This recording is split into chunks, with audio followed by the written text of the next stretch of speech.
Good morning guys. तो आज मैं आपको दिखाऊंगा कि लेन होली है। तो गाइस यहाँ सबके होम दिख रहे हैं, आप देख सकते हैं।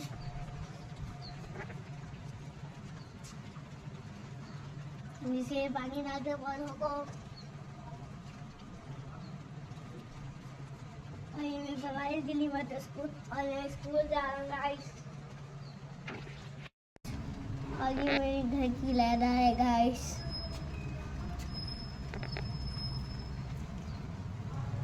तो गाइस यहाँ प्लांट्स भी लगे, हमें पीछे से ही देख सकते हैं गाइस।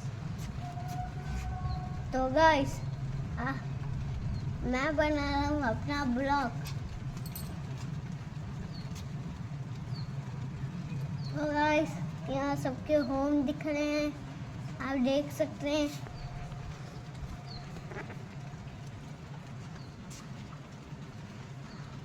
हेलो गाइस, जैसा कि आप लोगों ने अभी लेन हो रही है और लेन को अब बंद हो चुकी है गाइस। तो आप